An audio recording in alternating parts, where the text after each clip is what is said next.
Et c'est parti pour Smart Bourse, votre double dose quotidienne de marché en direct sur Bismart. Chaque jour à la mi-journée, 12h30, 13h. Et en fin d'après-midi, la grande édition pendant 1 heure à partir de 17h. Au sommaire de cette édition de la mi-journée, l'emploi américain qui est attendu en début d'après-midi en point d'orgue d'une semaine qui aurait été une semaine de crise de nerfs sur les marchés. On a commencé avec un petit flash-crack lundi sur les marchés européens. On a vu hier un sell-off massif sur le marché américain et notamment sur la partie technologique avec un plongeon spectaculaire du Nasdaq. On suivra avec attention la réaction des marchés donc après la publication de l'emploi américain en début d'après-midi. Je le disais, est-ce que le marché préférera un chiffre d'emploi fort qui rassurerait sur la dynamique économique américaine mais qui pourrait se révéler inquiétant sur la partie inflation ou l'inverse? Réponse à 14h30 tout à l'heure et nous y reviendrons bien sûr ce soir dans l'émission à 17h. Question stratégique sur l'évolution du policy mix également au-delà de la normalisation des politiques monétaires aujourd'hui. Ça n'est pas juste une histoire de normalisation des banques centrales. Le sujet est beaucoup plus profond. C'est une reconstruction globale du policy mix, de l'équilibre entre la politique monétaire et la politique budgétaire qu'il faut avoir en tête aujourd'hui. Quelles sont les options stratégiques qui sont devant nous et devant les dirigeants politiques aujourd'hui? Nous en parlerons avec Gilles Mouek en plateau, chef économiste du groupe AXA, et puis un focus patrimonial comme chaque vendredi. C'est Igor Demac qui sera avec nous également en plateau, dirigeant associé chez Vital Épargne. Nous parlerons du traditionnel fonds euro, grande spécialité française, et des problématiques qu'on retrouve sur le terrain pour des chefs d'entreprise ou des épargnants qui sont pris en étau entre l'intérêt de la garantie en capital et des rendements réels qui sont désormais quand même très très négatifs. Quelles sont les solutions qu'on peut trouver pour garantir son capital dans ce contexte? Nous en parlerons donc dans cette demi-heure.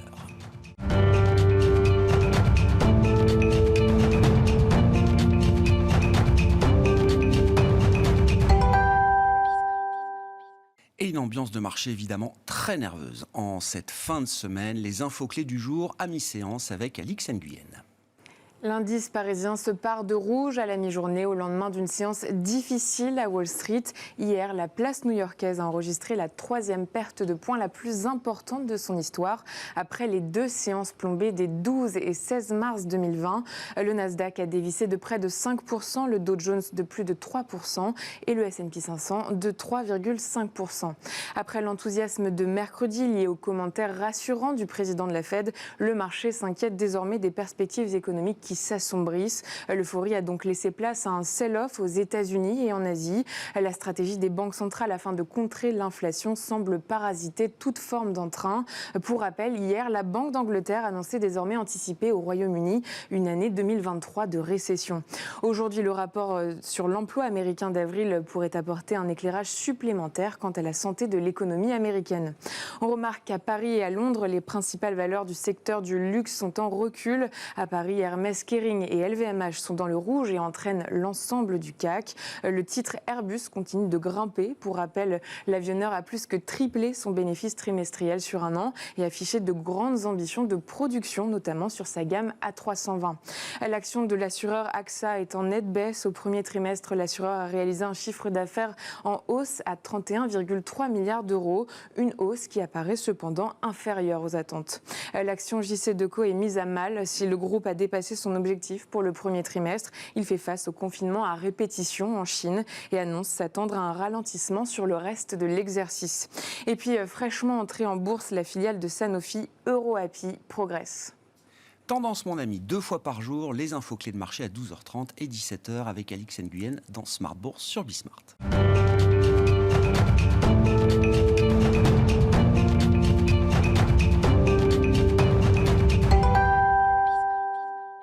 Deux invités avec nous donc pour cette demi-heure d'émission. Igor Demac, je le rappelle, dirigeant associé chez Vital Épargne. Bonjour Igor. Bonjour Grégoire. Et Gilles Mouek avec nous en plateau, chef économiste du groupe AXA. Bonjour Gilles. Bonjour Grégoire. Bienvenue à vous deux. Gilles, je commence avec vous, avec l'idée que ce n'est pas juste une histoire de normalisation des banques centrales.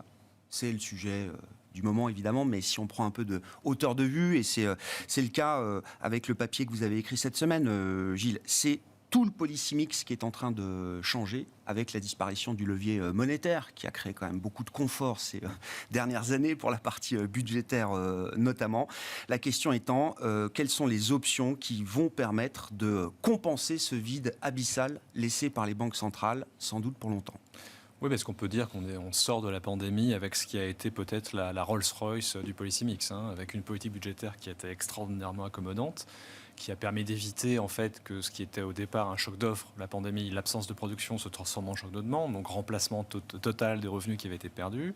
Mais cette relance budgétaire ou ce stimulus budgétaire n'a été possible que parce que la politique monétaire est venue rendre en fait tout cela financièrement soutenable par des rachats massifs. Je pense que l'impact direct de la politique monétaire dans la gestion de la pandémie a été très faible, parce qu'on était déjà dans des taux très très bas. En revanche, ça a été extrêmement puissant dans la conduite de la politique budgétaire, dans la capacité à conduire une politique budgétaire efficace. Aujourd'hui, on est dans quelle situation? Grosso modo, les banques centrales ne veulent plus jouer.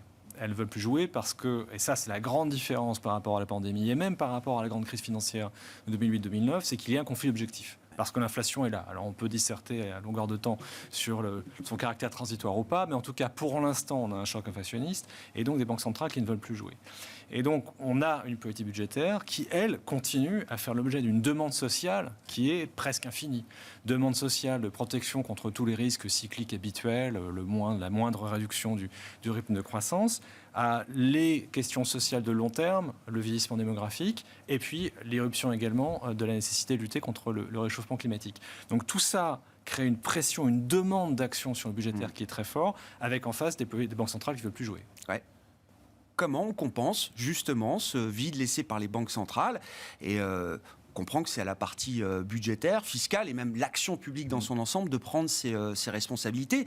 Quand on réfléchit en termes d'options stratégiques, dans le cadre de ce policy mix, quelles sont les options possibles, probables, qu'on a devant nous? Il y en a sans doute 3, dont aucune n'est honnêtement idéale. La première, c'est en gros de tester le discours des banques centrales, c'est-à-dire que le budgétaire, d'une certaine manière, met au défi les banques centrales de faire ce qu'elles disent aujourd'hui vouloir faire. C'est-à-dire, je mène la politique budgétaire que je veux, je continue à maintenir des déficits budgétaires extrêmement élevés et je vous mets au défi de ne pas les accommoder. Donc c'est la stratégie de la tension avec la Banque centrale. En espérant que l'intendance suivra. En espérant que la Banque centrale craquera au dernier moment pour éviter une crise systémique ou une crise politique. Moi, je ne suis pas super favorable à ce genre d'approche, mais surtout sur le fond, je pense que ça ne peut pas marcher parce que la transition serait trop douloureuse. Avant que la Banque centrale craque, on passerait sans doute par une phase de tension très forte sur les taux à long terme qui viendrait en fait réduire l'intérêt même pour les gouvernements de mener ce type de stratégie de tension. Deuxième option, j'appelle ça le retour aux années 90, où on a des politiques économiques qui deviennent très modestes, où on ne cherche plus systématiquement à gérer le moindre accident de parcours dans le cycle, et on renvoie la responsabilité finalement du côté du secteur privé, mais en tant que victime, si je puis dire, du cycle. Là-dessus, le seul problème, c'est que par rapport aux années 90, on a une vie politique hystérisée, on a cette demande sociale d'action qui est absolument phénoménale, qui est certainement plus forte que dans les années 90, donc je ne suis pas sûr que politiquement ça marche très facilement. Puis troisième option, qui n'est pas idéale non plus, c'est la situation dans laquelle les gouvernements comprennent que l'arme budgétaire traditionnelle ne fonctionne plus très bien parce qu'il ne serait pas suivi par les banques centrales, et donc se reportent sur le secteur des entreprises, en demandant finalement au secteur des entreprises, via par exemple des mesures de régulation, de prendre à leur compte la réponse à cette demande sociale. Alors ça peut être fait de manière très agressive, avec des taxes exceptionnelles sur les profits, ou ça peut être en forçant le secteur privé à prendre en charge certains risques sociaux. Mais ça, c'est la troisième option possible. Oui, qui est déjà d'ailleurs une forme de réalité dans certains pays.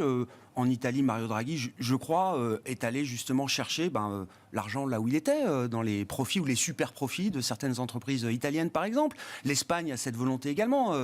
Les exemples se multiplient sur cette troisième option, Gilles. Et il y a aussi, et pour moi, ça c'est un débat qui va être très fort l'année prochaine, c'est que ce qui me frappe dans le débat sur l'inflation aujourd'hui, c'est que tout se polarise sur la réponse de l'État. C'est-à-dire que vous avez un choc inflationniste qui est réel, qui a un impact très négatif sur le pouvoir d'achat des ménages, et les ménages se reportent vers l'État. Et ce n'est pas simplement le cas en France, où c'est normal, c'est notre tradition, c'est le cas partout. On se retourne vers l'État.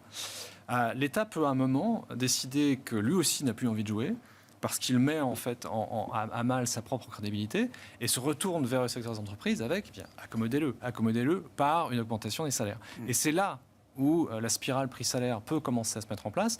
Elle n'est pas en place aujourd'hui en Europe, essentiellement parce que pour l'instant, mais ça ne peut pas durer éternellement, c'est le gouvernement, ce sont les États qui prennent en charge cette ponction sur le pouvoir d'achat des ménages. Si on regarde la situation, alors l'état des lieux et du monde macro aujourd'hui, et puis les actions du moment pour les banques centrales.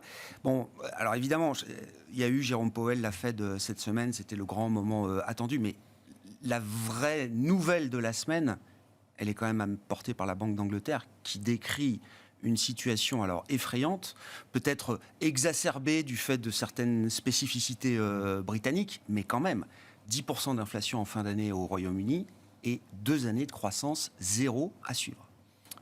Le Royaume-Uni, c'est un laboratoire assez intéressant, parce que c'est vrai, c'est spécifique, mais pour moi, c'est une espèce de version exagérée de conditions macro qu'on trouve en fait dans d'autres pays. C'est exagéré parce qu'il y a le choc du Brexit qui se traduit par une réduction de l'immigration, en particulier en provenance de l'Union. Donc la tension sur le marché du travail est spécifiquement forte au Royaume-Uni à cause de cela. Mais sinon, ce qui s'y passe est assez proche de ce qu'on retrouve ailleurs. Une autre spécificité, c'est qu'il y a un gouvernement qui n'a clairement pas envie d'accommoder budgétairement le choc. Mais là encore, je pense que dans 6 mois, dans 9 mois, on aura épuisé cette capacité-là dans la zone euro. Et ce que fait la Banque d'Angleterre finalement, alors avec des contorsions, c'était un moment très inconfortable pour la Banque d'Angleterre, c'est de reconnaître que finalement, si vous avez un choc inflationniste qui est en partie un choc de demande, mais aussi en partie un choc d'offre, bien sur la partie choc d'offre, vous n'y pouvez rien. Vous pouvez monter les taux tant que vous voulez, ça ne changera rien à l'affaire. Donc ce choc d'offre continuera à impacter à la baisse le pouvoir d'achat des ménages, continuera probablement à avoir un effet très dépressif sur l'économie.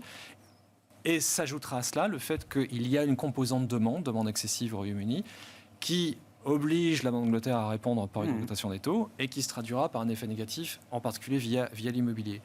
C'est ce que tout à l'heure je parlais de aucune solution n'est idéale. Et bien voilà, on est dans une situation dans laquelle il n'y a que des mauvaises solutions avec des gradations diverses. Ouais. Du côté de la Réserve fédérale américaine, est-ce que les choses sont déjà aussi compliquées ou est-ce qu'il y a encore un chemin possible vers un soft landing, C'était encore l'espoir entretenu par Jérôme Powell cette semaine. La question étant de savoir, est-ce que revenir au niveau neutre en termes de réglage de politique monétaire, en comptant alors sur un peu de chance, une décélération économique, quelques facteurs exogènes ici et là, une guerre, une Chine qui ralentit, etc. Est-ce que ça peut suffire à ramener l'inflation à un niveau, alors peut-être pas de 2%, mais qui serait déjà moins stressant pour le banquier central américain? Alors, moi, l'image que j'utilise, c'est pas une image forcément très heureuse sur la politique monétaire américaine, c'est phase maniaque, phase dépressive. C'est-à-dire que pour l'instant, on est un peu dans la phase maniaque. C'est-à-dire que le flux de données américain reste très très correct. Ouais. On commence à avoir des enquêtes qui façonnent un peu, mais sur des niveaux absolus qui restent élevés. L'inflation est très très forte, les salaires nominaux accélèrent. Donc voilà, si vous êtes une banque centrale normalement constituée, vous avez envie de taper, vous avez envie de taper plutôt vite. C'est la seconde partie de l'année qui, moi, me paraît quand même beaucoup plus compliquée. Parce que là aussi, pour revenir sur la question de policy mix, une partie de la surchauffe américaine d'aujourd'hui, c'est le produit d'une relance budgétaire franchement absurde dans ces dernières étapes. Le dernier paquet Trump, le premier paquet Biden. Cet impact va s'amenuiser. Il s'amenuise déjà. Il est en partie compensé par l'épargne accumulée qui peut servir un peu de coussin d'absorption. Mais je pense qu'on va avoir une conjoncture beaucoup moins porteuse en seconde partie de l'année. Est-ce que dans ces conditions-là, la Fed osera délivrer ce qu'elle nous dit vouloir délivrer et dépasser les 2% sur les Fed Funds? Moi, en tout cas, je ne suis toujours pas convaincu de ça. Je pense qu'ils seront arrêtés. Même si l'inflation avant. est encore à 5-6%? Si l'inflation headline est à 5-6%, tout dépendra de ce qui se passe à ce moment-là sur le prix de l'énergie, parce qu'on pourra faire le point que les effets de base joueront positivement l'année prochaine. Ce qui va être, à mon avis, absolument capital, c'est ce qui se passe sur le marché du travail. Parce que tout le narratif de la Fed, c'est attention, j'avais un choc d'offres, j'avais un choc exogène qui devient une inflation endogène et persistante parce que le marché du travail est trop tendu. Si le marché du travail se détend et malheureusement, je pense que c'est ce qui va se passer dans la seconde partie de l'année, à ce moment-là, ce narratif ne tient plus. Continuer à remonter les taux, même si l'inflation headline est élevée, ça va quand même être très très compliqué pour la Fed. Le double mandat jouera en faveur de la Fed Normalement. à un moment. Bon, du côté de la Banque Centrale Européenne, je prends ça par l'angle des prix. L'euro-dollar 1,05, le spread Italie-Allemagne à 200 BP. Comment on soutient l'euro, puisqu'il faut quand même peut-être éviter une chute trop violente de la monnaie, ça peut aller contre le mandat de la stabilité des prix avec l'inflation importée, et comment on préserve l'intégrité de la zone euro dans le même temps. Parce que là aussi, à comprendre le réel pour aller vers l'idéal, le réel, c'était, on a deux problèmes. On a un problème potentiellement de désancrage d'anticipation d'inflation. J'en suis pas absolument persuadé, mais il semble qu'une majorité du Conseil des gouverneurs y croit. Donc, il faut absolument normaliser la politique monétaire. Et de l'autre, il faut gérer notre problème de fragmentation. Et ces derniers temps, j'étais assez heureux d'entendre ce qui venait de Francfort, ce qui venait de la BCE, ce qui venait aussi beaucoup de Paris, de la Banque de France, à savoir l'idée d'un paquet général dans lequel, OK, on normalise, mais on accompagne cela d'un instrument anti-fragmentation. J'entends de plus en plus parler du volet normalisation. J'entends de moins en moins parler du volet anti-fragmentation. Pas besoin de donner de détails. François Villeroy-de-Galhau le dit ce matin, interrogé sur les outils de gestion de crise. À ce stade, on n'a pas besoin de donner de détails. Alors, ça peut être tactique. Si ça n'était que tactique, OK. Mais j'ai peur que ce que ça reflète, c'est en fait une vraie difficulté interne à se mettre d'accord sur le paquet anti-fragmentation. Parce que si je lis, par exemple, la dernière intervention d'Isabelle Schnabel, membre du board, quand elle parle de cela, elle parle du réinvestissement du PEP et de la PP. C'était pas de ça dont on parlait il y a un mois. On avait l'impression qu'il y avait quelque chose de beaucoup plus lourd qui allait se mettre en place. Donc, moi, j'ai pas l'impression qu'il y ait accord au sein du Conseil des gouverneurs. Alors, voilà, la BCE a cette habitude de prendre des décisions un peu en catastrophe, mais finalement de toujours prendre les bonnes décisions. Donc, on peut peut-être leur faire ce crédit-là. Mais c'est vrai que cette complémentarité-là, on ne l'atteint pas. Et puis, dernier élément, sur les aspects purement budgétaires, on n'a toujours pas non plus de progrès sur cette nouvelle étape du programme Nouvelle Génération EU, de mutualisation des dettes. Draghi, on a reparlé la semaine dernière, mais il n'est pas dans une position très simple pour le demander. Et là aussi, c'est un peu un trou dans l'armure. Ouais. Bon, le 9 juin, c'est loin quand même par rapport à la situation du moment. C'est la prochaine réunion de la Banque Centrale Européenne et puis celle de juillet qui se tiendra le 21 juillet. Merci beaucoup Gilles. Gilles Mouek qui était avec nous en plateau, chef économiste du groupe AXA.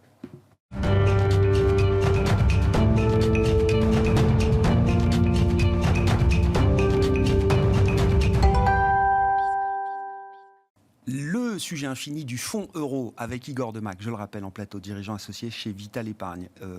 Igor, je ne sais pas si vous avez quelques réactions, commentaires là, à l'exposé de Gilles, parce que le fonds euro, ça touche un petit peu à tout ce qu'on décrit sur les marchés. Là. C'est même l'élément clé de l'épargne des Français qui dépend beaucoup des taux d'intérêt et dont le rendement est rogné par l'inflation, qui est l'arme de destruction massive de l'épargne. Aussi du salarié, mais aussi de l'épargnant, qui peut être les deux en même temps.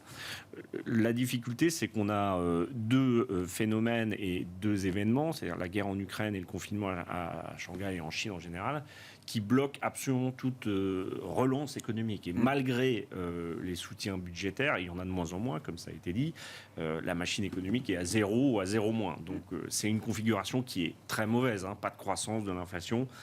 On ne l'avait pas eu depuis des années, et c'est pour ça que je souscris tout à fait avec ce qui a été dit avant. C'est très compliqué pour une banque centrale. En plus, la préoccupation des Européens est un peu plus militaire, géomilitaire, économique. Mais on a quand même, je pense, en tout cas en France, envie d'être chauffé cet hiver. Donc, il y a beaucoup de considérations et c'est très complexe, il me semble, de créer une récession, parce que en fait, le capitalisme fonctionne toujours sur des phases d'expansion, de récession. Les Américains ont la capacité d'appuyer sur le bouton récession quand il faut nettoyer. Nous, beaucoup moins, parce qu'on a des populations qui sont plus assistées. Mais là, ça sera un désastre social si on prend des mesures qui sont beaucoup trop difficiles, sachant qu'en plus, depuis 2 ans, on a inondé les épargnants, certains salariés, de chèques. Donc la population ne comprendrait pas qu'on lui retire l'argent aujourd'hui. Et donc c'est compréhensible de voir le niveau de collecte qu'on a atteint là sur le fonds général à fin mars, je crois, c'est ça? Oui, 8,4 milliards Ouais. sur le premier trimestre 2022, qui en fait un des trimestres records. Le dernier, c'était en 2011. Le mois de mars a été record. Alors, début d'année, on a des épargnants, en tout cas nos clients, qui nous disent on veut des actions, puisqu'on est dans la continuité. Bon, 24-25 février, ça change un peu. Puis mois de mars, terrible. Donc, effectivement, il y a toujours ces vases de communication entre des produits un peu plus agressifs et puis la pierre angulaire de l'épargne des Français. Il y a 1850, 1870 milliards d'euros dans ces produits et une volonté de se protéger, puisque c'est le seul produit qui offre une garantie en capital. Alors, je mets de côté le livret, ces choses-là. Et donc c'est ça qui l'emporte aujourd'hui. Aujourd'hui, c'est ça qui l'emporte, malgré la baisse des rendements. En 2021, on devait être autour de, en moyenne, 1,2, 1,3. Bon, je crois qu'en 2000, on était autour de 5. En 2010, on était autour de 3,5. Bon, là, on a une configuration qui est très difficile et on a des remontées où ça y est, l'épargnant, surtout les holdings patrimoniales, les entreprises qui ont de la trésorerie. On avait déjà eu cette question au moment du PGE. Trouvez-nous des moyens, parce que beaucoup d'entreprises avaient tiré sur les premiers PGE sans en avoir forcément besoin, mais en se disant on ne sait jamais. Et là, on est dans une configuration qui est assez terrible, parce que soit vous dites moi je veux de la garantie en capital. Mais les assureurs aujourd'hui disent nous elle nous coûte trop cher et on n'en veut pas, et ils ont d'ailleurs raison, parce qu'ils vont pas non plus eux sur leur bilan prendre le coût de la politique monétaire ou de l'inflation. Et d'ailleurs c'est tout à fait vrai ce qu'a dit Gilles, c'est que l'inflation c'est le problème de tout le monde, c'est pas le problème de l'État simplement, c'est le problème des entreprises maîtrisées, c'est le problème du salarié. Je veux dire, si le salarié consomme moins de produits qui s'inflatent, il subira moins l'inflation. Donc effectivement aujourd'hui ça devient un gros sujet. Et on n'a pas d'outils de diversification aujourd'hui qui fonctionnent, parce que toutes les grandes classes d'actifs, à part les grandes classes d'actifs dollarisées, disons à part le dollar et les matières premières, mais tout baisse. Les donc taux, les actions. Donc voilà, donc entre la garantie en capital et le risque de marché qu'on n'a pas envie de prendre non plus pour sa trésorerie et son cash, parce qu'il y a une on est ambiance, complètement démunis, où il y a quand même récessive, il y a une ambiance, pas de crack, parce que je ne veux pas faire peur, mais quand on a le fameux fat finger, le doigt gras de Citigroup, quand on a des journées à moins 5, les journées entre moins 5 et moins 10, on s'habitue à tout, vous savez, Igor. Non, mais elles sont quand même rares. Enfin, ce sont des signaux. Vous avez raison. Évidemment, l'épargnant, il est très inquiet. Donc, il va aller vers la sécurité. Mais quand il va s'apercevoir que la sécurité en rendement réel, ça coûte 3 à 4 par an, il n'y a plus du tout de garantie en capital. Je veux dire, la garantie en capital, entre guillemets, elle est nominalisée, elle est théorisée. Mais c'est une illusion nominale. C'est l'illusion monétaire qu'on vit depuis des années. Donc, alors, à côté, qu'est-ce qu'on a ? Bon, on a les unités de compte défensives, mais qui sont majoritairement investies dans l'obligataire. Vous avez vu sur les 3 premiers mois, les fonds obligataires, même les monétaires pas très prudents, ils ne peuvent pas faire de performances positives, puisque les taux réels, en plus, sont largement négatifs. Alors après, dans l'obligataire, il y a l'indexé inflation. Dans chaque classe d'actifs, vous avez une mini-classe d'actifs qui marche. Je veux dire, la gestion value dans les actions a bien marché, mais globalement... Mais c'est très spécifique. C'est très spécifique. On ne peut pas donner à tous nos clients cet accès-là. Enfin, on le donne, mais ils n'ont pas forcément les moyens de le faire. Alors, il y a les fonds de gestion absolue qui sont là normalement pour répondre à ces phases de très grande volatilité, faire du long, du short. Bon, ça ne marche pas tout le temps, mais nous, on en a 3-4. Là aussi, il ne faut pas se tromper de fond, parce que oui, il y en a qui sont positifs depuis le début de l'année, il y en a qui sont déjà très très bas, effectivement. Donc il faut faire une sélection. Il y a les fonds d'arbitrage qui sont pas trop mauvais, enfin qui peuvent être pas trop mauvais. Puis, on a quand même une activité M&A, IPO, scission, vous l'avez dit, Sanofi. Les marchés financiers fonctionnent, donc ça c'est quand même je veux dire, la santé financière d'un marché action ou d'un marché obligataire, c'est très important. Et puis après, on a ce qu'on appelle les produits structurés qui reviennent aussi, qui ont beaucoup évolué. Vous êtes le troisième en 3 semaines à me parler du retour des structures. Pas se méfier, mais il faut vraiment bien les construire. Nous, on essaie de les construire sur des... non, mais si, Igor, parce que ceux qui ont déjà entendu parler des produits structurés, ils ont peut-être en tête que c'est des produits dont il fallait se méfier il y a quelques années. C'est des produits qui ont eu quand même mauvaise presse, le côté black box, le côté peut-être mal structuré, mal vendu, à des clients avec lesquels on n'était pas totalement transparent. Il faut le signaler. Cela dit, ce que vous dites est tout à fait vrai. Au démarrage de cette classe d'actifs en soi, qui est en fait qu'une utilisation du bilan des banques, parce que ce sont les desks des grandes banques qui fournissent ces titres de créance. Ce sont majoritairement des titres de créance. Là, quand vous lisez un prospectus, c'est beaucoup plus clair. D'accord. Après, il faut les choisir, évidemment. Nous, on les construit en accord avec les desks des banques et on essaye de faire des choses ciblées à des moments de marché où la volatilité représente un point d'entrée, ce qui est un peu le cas en ce moment. Bon, si vous vendez un produit structuré, marché action au top et volatilité très basse, là vous avez les chances de vous tromper. Oui, l'environnement là est favorable pour construire ce genre de produit aujourd'hui. Quand il y a de la volatilité, moi je le dis souvent, même pour un gérant directionnel, la volatilité est un ami du gérant, mais c'est l'ennemi du client. Enfin, c'est ce qu'il croit parce qu'il pense que le fait que les cours varient est mauvais. Quand les cours ne varient pas ou ne font que monter, c'est souvent beaucoup plus mauvais parce que soit c'est une arnaque, soit il va y avoir une grosse correction. En fait, c'est un peu l'expérience des marchés financiers qui parle là. Mais donc on a un volant de produits structurés avec aussi des dates de strike différentes, donc des dates d'exercice qui permettent de ne pas rentrer à une date, et ça c'est aussi exactement la même philosophie de gestion sur un portefeuille action. On ne met pas tout sur le noir au début d'année. Il faut avoir un programme d'investissement, là même si les marchés baissent, et quand les marchés baissent, c'est quand même là qu'il faut s'intéresser à certaines valeurs, certains secteurs. Et donc on peut proposer, mais après avec des tickets qui sont un petit peu plus élevés, des tickets minimum, ces produits-là. Globalement, c'est très difficile de dire à un client non, ne prenez pas de fonds en euros. Mais ce n'est pas nous qui le disons, ce sont les compagnies d'assurance qui imposent 30, 40, 50, 60% d'unités de compte. Après, à nous de sélectionner les unités de compte pour que le portefeuille soit un peu résistant. Dernier point, les titres vifs, les actions qui versent du dividende. Il y a pas mal de contrats qui proposent des titres vifs. Alors, on oublie la partie, entre guillemets, variation du capital et prix de l'action, puis on se dit, je touche un dividende, sachant qu'on sait très bien le dividende n'est pas garanti, c'est une décision d'Assemblée Générale d'Actionnaires. Non, mais il y a des dividendes de qualité, il y en a qui sont plus solides que d'autres. Voilà, dividende par action qui croît tous les ans depuis des années, c'est toujours un bon signe. Enfin, moi, je me réfère à des règles très très simples qui existent depuis les années 80. Voilà. Et donc, c'est un peu une combinaison de tout ça. Ça ne protégera pas complètement d'une énorme récession et d'une bourse qui craque. Alors la bourse a déjà pas mal baissé et on a ces deux événements qui peuvent aussi disparaître, pas du jour au lendemain, parce que les sanctions économiques sur la Russie vont durer. Le confinement, ça peut aussi mieux se passer ces prochains mois. Et il y a tellement de liquidités accumulées, ne serait-ce que parce qu'il y a eu budgétairement et des plans d'aide. On le voit bien, il n'y aurait pas cette souscription dans les contrats d'assurance vie s'il n'y avait pas de la liquidité de l'épargne en France. Bon, donc là aussi, il n'y a pas de solution optimale, mais il y a quand même des manières de réduire un peu. Oui, c'est ça. Surtout de réduire un peu quand même la douleur, quoi. Bien sûr, le système de politique monétaire aujourd'hui, il fait qu'il n'y a pas de produit miracle. Je veux dire, dans les années 90, il y avait de l'inflation, mais les taux étaient beaucoup plus élevés. Et moi, je pense qu'on dysfonctionne depuis très trop longtemps pour des raisons sociales et sociétale. C'est un choix. Oui, on va pas faire le débat. Non, c'est pas un débat. Je dis pas c'est bien, c'est mal, mais on peut pas vivre avec des taux à 0 et puis une inflation à 5 ou 10. Enfin, à la fin, les gens vont finir par aller dans la rue parce que quand ils vont aller de plus en plus souvent voir les prix qui montent alimentaires. C'est ce que disaient un petit peu les commentateurs après le début de la guerre, c'est que les crises alimentaires, les pénuries, les crises frumentaires, ça déclenche de mauvais scénarios économiques.